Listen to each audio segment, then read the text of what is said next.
SER Podcast. José Antonio y Onésimo son amigos militantes de Vox y residen en Polución del Caudillo, muy cerquita del Alcázar de Toledo. Suerte a los dos. Muchas gracias. Muchas gracias. Vamos ya con la primera pregunta. Dice así: aunque Trump se ha ido a buscar las tierras raras a Ucrania, España es el gran yacimiento de tierras raras que tanto necesita Europa. Por €1 les pido razones por las que deberíamos ignorar a los verdes y presionar a Trump para que se olvide de Ucrania y venga a hacer negocio con las tierras raras a España. Por ejemplo, por la contaminación del agua. 1, 2, 3, respondo otra vez. Por la contaminación del agua, porque durante la extracción se generan grandes cantidades de agua residual ácida que pueden contaminar los ríos y los acuíferos. Por los residuos radiactivos, porque muchos depósitos de tierras raras tienen elementos como el torio y el uranio que son mogollón de radiactivos y pueden dañar el suelo y representar riesgo para nosotros y para los animales. Por las emisiones tóxicas, solamente la producción de una tonelada de tierras raras libera miles de metros cúbicos de gases residuales, como el dióxido de azufre, el ácido fluorhídrico, que contribuyen a la contaminación del aire. Por el impacto en la biodiversidad, las minas a cielo abierto y los desechos tóxicos destruyen los hábitats naturales y afectan a nuestras especies locales, pero hacemos negocio. La alteración del paisaje, las actividades mineras dejan unos cráteres y unas áreas devastadas del copón muy difíciles de restaurar y afecta a la estética y a la funcionalidad del terreno, pero oye, es el capitalismo, amigo.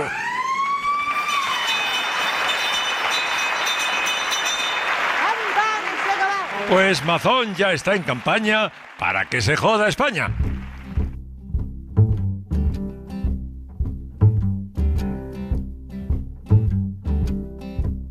In the water, fire, I'll go wherever you go.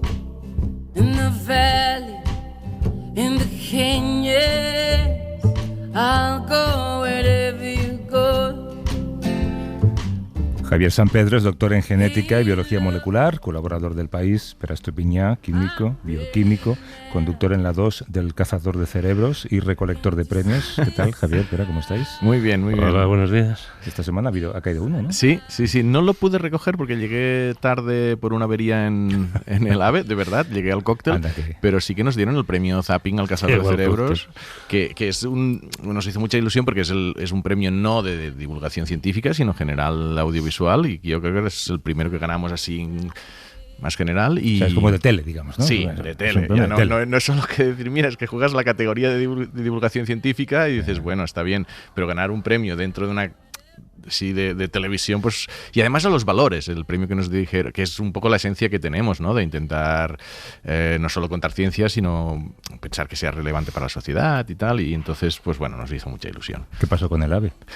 Una avería en la catenaria y estuvo... La clásica avería en catenaria, sí, pero te devolvieron el importe, entonces. Sí, fui con WeGo. Y sí, los 39 euros, pues es muy barato. Pues mira, ahora. Ya lo uno por lo otro, ¿no? Sí, pero bueno, 3 horas de retraso, ¿eh? Oye, podríamos hacer una mini sección dentro de la sección que sea esta semana en noticias sobre Robert Kennedy, lo siguiente. Pero nos comeríamos la sección entera. Sí. A ver, ¿por dónde empezamos? ¿Por la gripe aviar, por ejemplo? ¿No? ¿O por los sarampión? ¿Qué prefieres? Van un poco juntas, ¿no?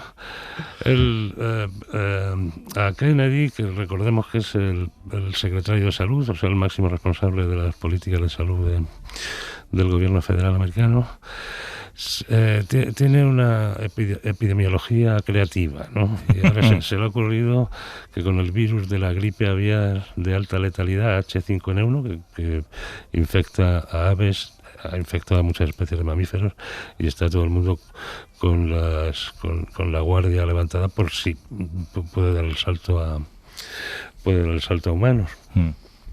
Se le ocurre que en vez de vacunas, que por cierto también las hay para las aves, ¿no? Para los pollos de la granja. Y hay vacunas para humanas, pues un virus de la gripe, en fin, todos estos productos están disponibles.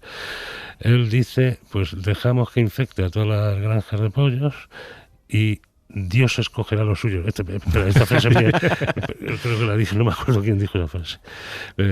Matadlos a todos, que Dios elegirá lo suyo, ¿no? Pues esto, que mueran todos los pollos, menos los que sean, por suerte, resistentes. Los que sean cristianos. Menos los que sean cristianos, que resistirán al virus.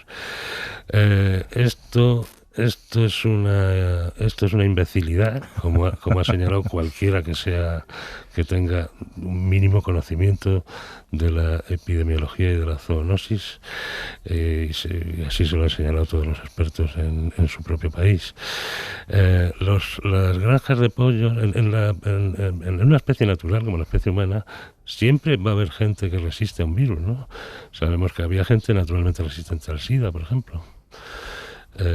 Hay gente que en la pandemia de COVID, pese a haberse infectado, no desarrollaba los síntomas. Esto ocurre en poblaciones naturales, pero es que los pollos son prácticamente clones. Claro. Y ahí no va a haber ninguna variabilidad genética, se va a cargar a todos los pollos. Eso se va a cargar a todos los pollos. Bueno, y lo más grave... Estoy viendo en Chicken Run, en la película. Esto es un punto, pero lo más grave es que, claro, todos los epidemiólogos lo que te dicen es que cuantos más virus aviares haya en pollos, más posibilidades de que muten a un virus que pueda afectar a humanos. Es decir, que es un experimento que puede salir, no solo cargarte todos los pollos y perder grandes pérdidas económicas, sino incluso saltar a nosotros más fácilmente. Es un antivacunas, pese a que él no quiere reconocerlo. Sí, él lo esconde, exacto. Sí. Estuvo a punto de no superar a la comisión del Senado, por esa razón. Él negó 3 veces, como San Pedro, que fuera antivacunas. El presidente de la comisión era un republicano, pero médico. Y tuvo que al final votar tapándose la nariz por este candidato. Bueno, pero es que esta semana la segunda noticia de Kennedy, que ha muerto un niño por sarampión, primera vez en 10 años, y él se le ocurre decir que quizás era un niño desnutrido, sí, que estaba mala alimentación, débil, no por sarampión. Los médicos lo han descartado, era un niño normal. Y oye, que se tiene que decir claramente, ese niño murió por no estar vacunado, porque sus padres no lo vacunaron. O sea, y responsabilidad de sus padres, pero responsabilidad también de gente como Kennedy que da dudas o negacionistas contra o sea, ellos son los culpables de este fallecimiento. Claro, él dice que la vacuna es muy peligrosa y que el sarampión, en cambio, es muy raro que mate a alguien. De hecho, se queda también a un paso de recomendar lo que llaman estas las fiestas de sarampión, lo llaman, ¿no? Así, las fiestas de pijama. Juntar a tus hijos con niños infectados para que se infecten. Una fiesta de pijamas con infección, que yo recuerdo de niño que se hacía eso. Se hacía cuando alguien de tu pandilla cogía el sarampión, te metían en la cama con él para que te lo pillaras. Era una forma de vacunar en la época. Pero este es un peligro. Estamos todos fascinados con Elon Musk. Y yo mismo también lo estoy, pero este hombre es un fascinados con su vida disparatada. Sí, exacto, porque es un supervillano de James Bond, ¿no? Es lo más parecido que hemos conocido a eso en la vida real. Pero Kennedy, Musk puede hacer estallar el cohete sobre el Atlántico, pero Robert Kennedy es un peligro público en un puesto como ese. Fíjate, el otro día pensaba, ahora que Trump también ha acabado por decreto con el Departamento de Educación, si no habría sido mejor acabar con las autoridades sanitarias y dejar eso en manos de nadie, ¿no? Yo creo que está en ello. Estaríamos casi mejor. También, cumpliendo con las directrices de Donald Trump, la NASA ha retirado de su web cualquier referencia al plan de diversidad para llevar a la Luna a la primera mujer o a la primera persona negra con el programa Artemis. Sí, los planes de la NASA para volver a pisar la Luna pasan por ese programa Artemis. El Artemis 1 ya ha salido, que es el que dio una vuelta, orbitó la Luna sin tripulación. El Artemis 2 dará una vuelta con tripulación, 4 pasajeros, de los cuales hay una persona negra y una mujer. Y esto no va a cambiar, porque ya están decididos que van a ser ellos, pero lo que han quitado son las referencias a que en el Artemis 3, donde sí que pisarán la Luna, allí tenía en principio que por autoobligación de la NASA, decir, oye, que no vayan solo hombres, que vaya una mujer y una persona de color. De hecho... no se dice de color. Sí, una persona negra. Es que tenemos tenido antes ese debate. Sí, negra o de una raza... De color negro. Eso decía Lelutier, ¿te acuerdas? De color negro decía Lelutier. Johann Sebastian de color negro. Claro, sí. Pero bueno, es que yo creo que no se refiere solo a negros, sino a cualquiera que no sea blanco. Claro. Y de hecho hay una astronauta negra y mujer que tiene muchos números para ser la persona elegida en el Artemis 3 cuando esto ocurra, porque además va súper retrasado. Pero sí. Oye, la Unión Europea también ha movido ficha ante la fuga de científicos que huyen de Trump y va a doblar la financiación para puestos de investigación. La pregunta ya la planteamos hace un par de semanas, creo, ¿no? Sí. ¿Tenemos dinero para pagar los sueldos que estaban acostumbrados a recibir en Estados Unidos? Hombre, dinero sí que hay. O sea, es una decisión política como repartirlo. O sea, con las necesidades bélicas que hay, pues se ve que dinero aparece cuando es imprescindible y cuando hay voluntad de ir en esa dirección. Yo no digo que se tenga que utilizar para la ciencia en lugar de defensa, porque yo no soy quien ni tengo información para eso, pero que multiplicar los presupuestos de ciencia a nivel europeo o incluso a nivel local para captar investigadores muy buenos, muy excelentes, no solo para que retornen algunos postdocs, sino gente... Ayer había un artículo en el diario Ara donde había científicos en Cataluña que han recibido ya contactos de científicos muy potentes de Estados Unidos, españoles o europeos, preguntando por volver. Entonces, ese talento que ya tiene sinergias con empresas, que ya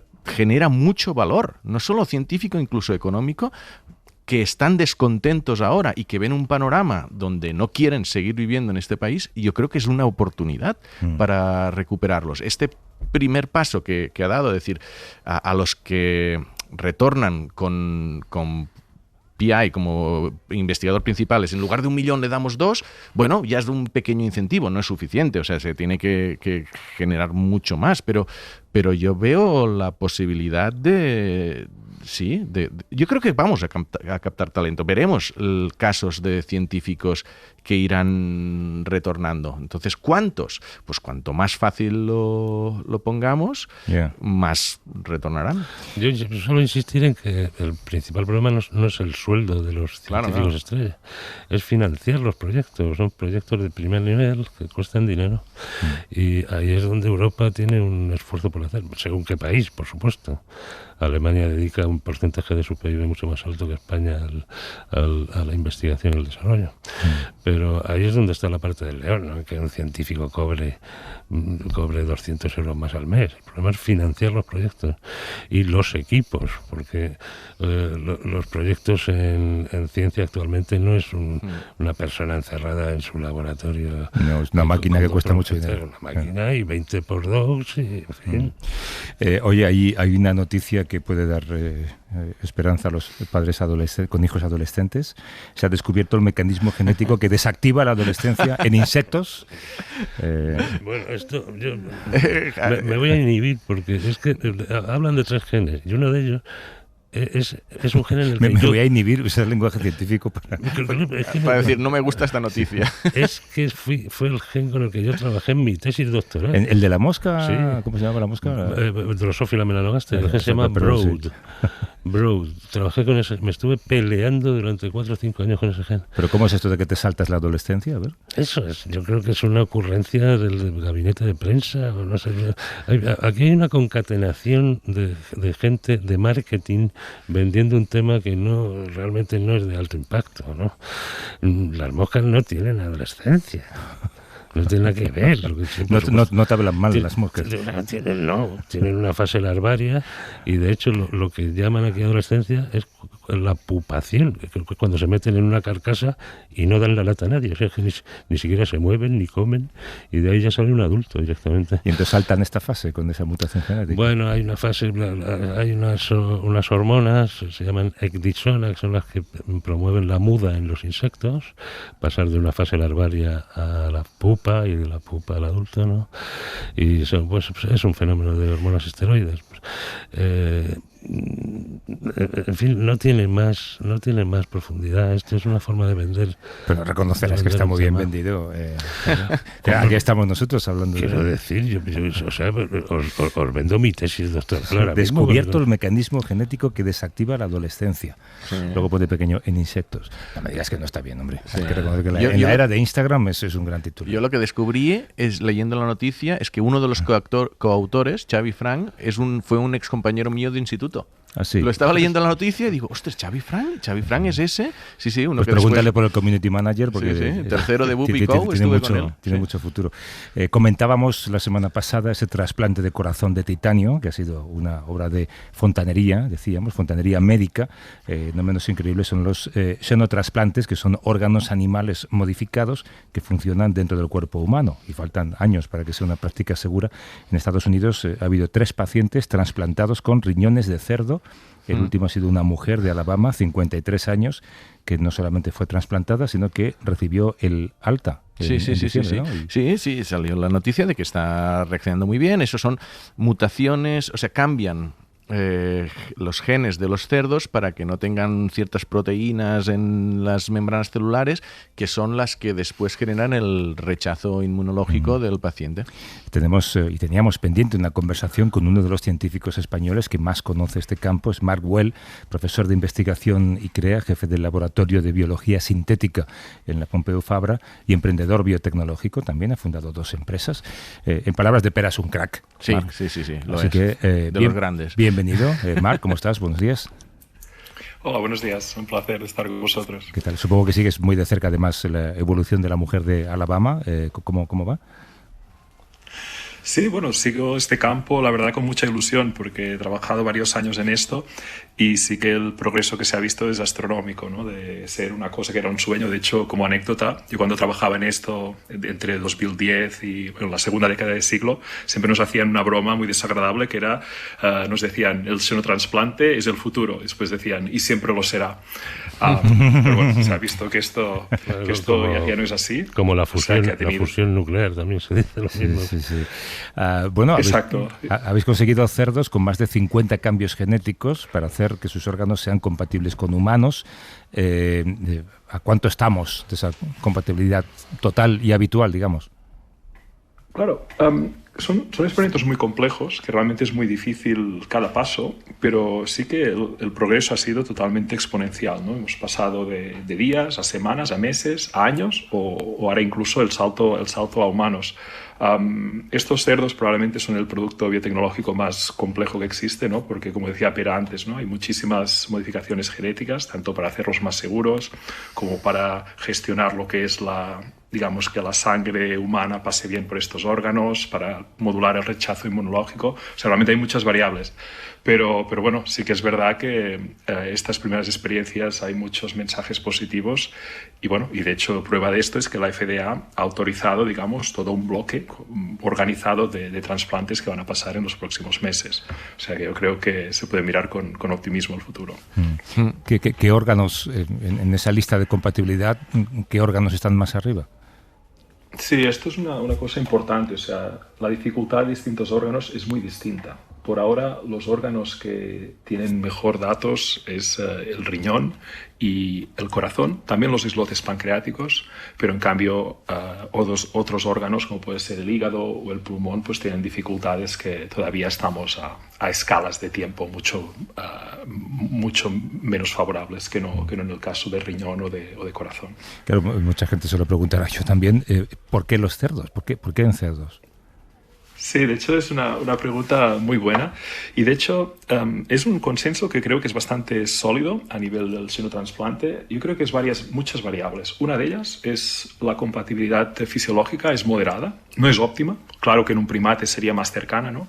Pero claro, en los primates tenemos otros problemas. Por ejemplo, un problema ético. Es realmente muy difícil ahora hacer experimentación en primates por cuestiones éticas muy comprensibles. Y después también una cuestión de seguridad biológica. Porque claro, cuanto más cercano un animal es a nosotros, más fácil es que salten virus, ¿no? Como antes hablabais de la cuestión de la gripe aviar, cualquier patógeno en primates es mucho más peligroso que no un patógeno en un animal más distante. Claro, un virus adaptado a primates pues nos infecta fácilmente. Es el caso del HIV, el virus del SIDA, de hecho.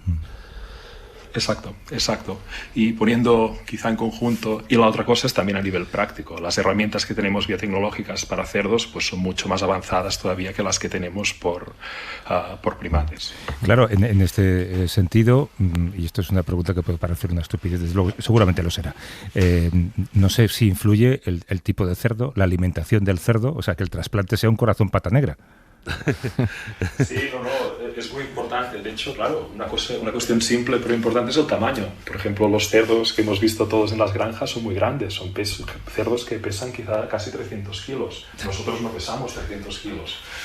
Ay, perdón, estamos perdiendo, Marc, un poco tu señal del micrófono. No sé si estás quizá moviéndote. Ay, perdón. Ahora no mejor. Lo sé. Ahora pues mejor. Decía, sí. Una variable sencilla es el peso. O sea, normalmente se usan cerdos que se llaman mini pigs porque tienen un peso parecido a nosotros, 70 o 80 kilos, a diferencia de los cerdos que usamos para alimentación, que muchas veces llegan a casi 300 kilos. O sea, y después también es importante tener unos programas de breeding que sean homogéneos para que sea al máximo de predecible las siguientes generaciones qué propiedades van a tener. Y bueno, también hay muchas otras variables como el grupo de sangre, etcétera.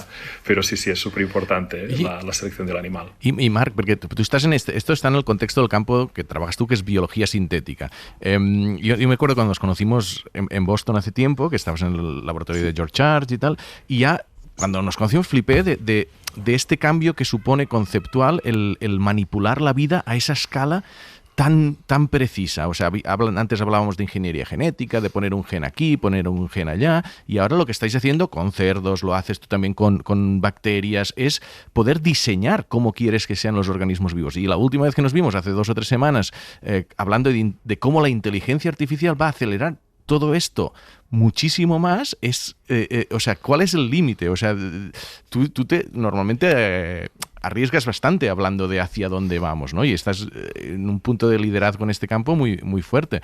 O sea, ¿qué vamos a ver en los próximos años en este campo? Sí, la verdad es que es un momento muy dulce, yo creo, para las biociencias, ¿no? Hemos tenido un principio de siglo totalmente fascinante, ¿no? En la primera década aprendimos a escribir, a leer el ADN, ¿no? Que nos ha ayudado a entender mucho mejor los sistemas vivos. En la segunda década hemos empezado a aprender a editar estos genomas, ¿no? A hacer estos cambios genéticos. O sea, hemos aprendido a leer y a escribir el ADN, que esto ya es muy, muy útil para poder modificar estos sistemas biológicos. Pero claro, sobre todo esta última década esta tercera década está entrando muy fuerte la inteligencia artificial, que lo que nos permite es empezar a hablar el lenguaje de la vida, ¿no? Porque claro, en el fondo, hasta ahora éramos muy buenos, hacíamos muy buena minería en la biología, ¿no? Podíamos leer y escribir. Esto nos permite ir a buscar a la naturaleza y proponer pues pequeñas variaciones. Y esto nos ha hecho llegar muy lejos, ¿no? Usar CRISPR para curar enfermedades genéticas, usar estas herramientas de ingeniería genética para, de alguna manera, humanizar cerdos para hacerlos fuentes como trasplante. Pero claro, en el fondo, esto era mucho de copiar y pegar, ¿no?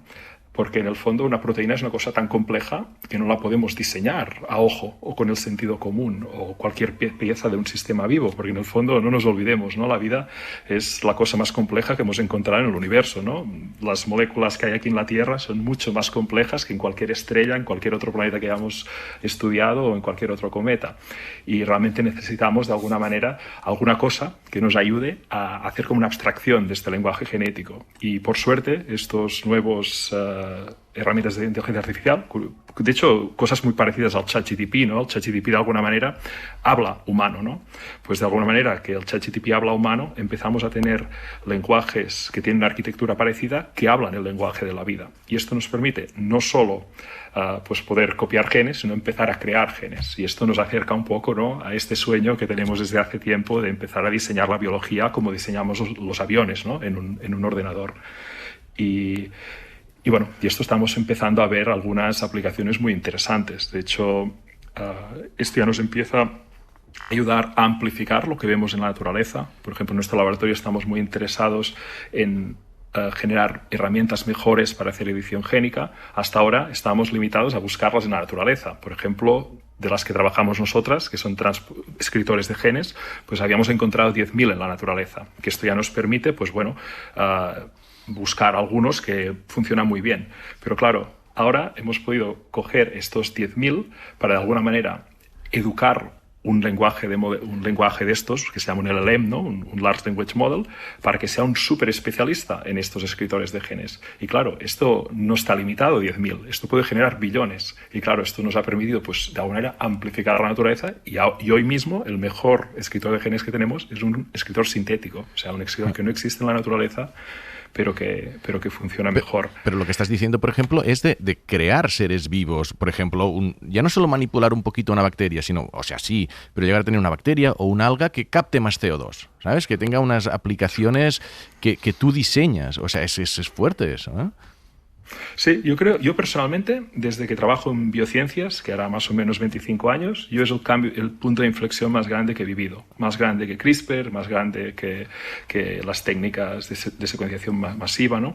Porque claro, como biólogo sintético es muy genuino, ¿no? Poder realmente diseñar cosas sintéticas. Hasta ahora éramos como un poco, digamos, mineros, ¿no? Mineros muy, muy especialistas, pero en el fondo éramos mineros. Y claro, y además hay una cosa muy fundamental, que es que hasta ahora toda esta complejidad fascinante que hemos visto en la biología se ha generado por lo que es la evolución darwiniana, ¿no? Que tiene, pues bueno, unos límites que básicamente se genera una mutación a partir de un ser vivo, ¿no? Y esta mutación a veces casi siempre es mala, pero a veces puede ser buena, y esto así se van haciendo sofisticados, ¿no? Los sistemas biológicos, desde este ser unicelular hasta lo que es, por ejemplo, un ser humano, ¿no? Pero claro, con la inteligencia artificial y la síntesis de genes no tenemos estos límites. Podemos generar redes de genotipos que son totalmente libres. O sea, no hace falta que una secuencia esté solo una mutación de distancia de la anterior. Podemos hacer una secuencia que sea 30% distinta, 40% distinta, o sea, centenares de mutaciones, decenas de mutaciones. Y claro, esto permite explorar un espacio mucho más libre. Y además podemos usar conceptos como es el deep learning, ¿no? Que se usa mucho en informática, ¿no? O sea que además cuando generamos una nueva secuencia no la generamos de manera aleatoria a ver si funciona, sino que encima, como este Large Language Model puede aprender, podemos hacerle este reinforced learning, puede acoplar lo que es la generación de nuevos genotipos a que funcionen, a que tengan un fenotipo potente. O sea, hacer como una evolución súper darwiniana que tiene unas propiedades nuevas que estamos experimentando, pero que sí que los primeros resultados hacen muy buena pinta en este biodiseño del futuro. Oye, da gusto escuchar tu explicación, la parte que entiendo. Has fundado, Marc, 2 empresas biotecnológicas y las 2 en Estados Unidos. ¿Por qué en Estados Unidos? ¿No hay inversores que apuesten por esto en España? Bueno, depende, la parte de trasplantes sí que la hicimos en Estados Unidos, y de hecho ahora sí que estoy un poco desvinculado por cuestiones de distancia y todo esto.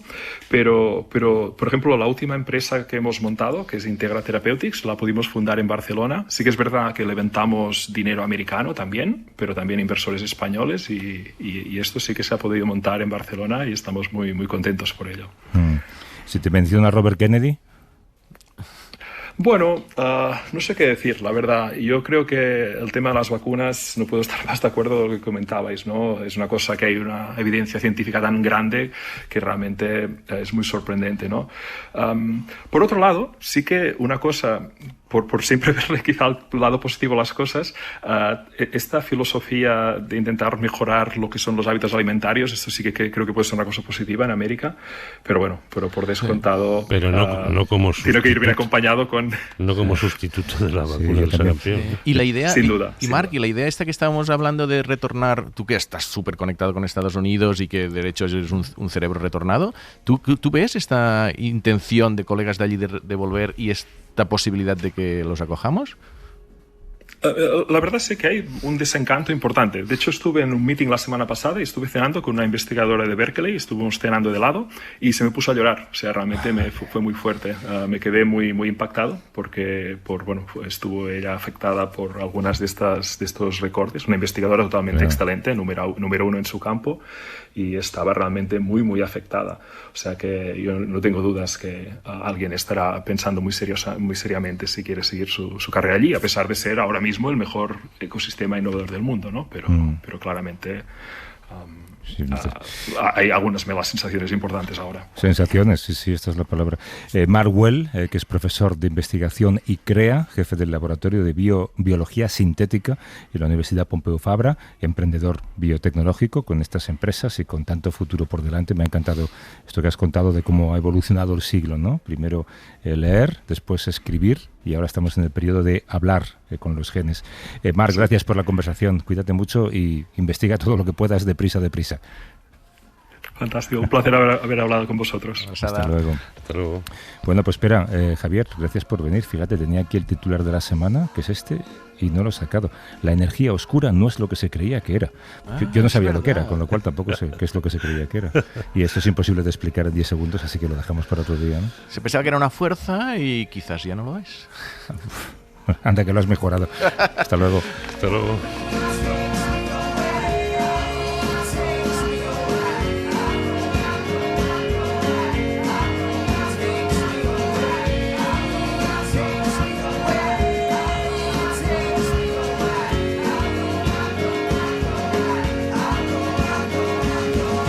Para no perderte ningún episodio, síguenos en la aplicación o la web de la SER, Podium Podcast o tu plataforma de audio favorita.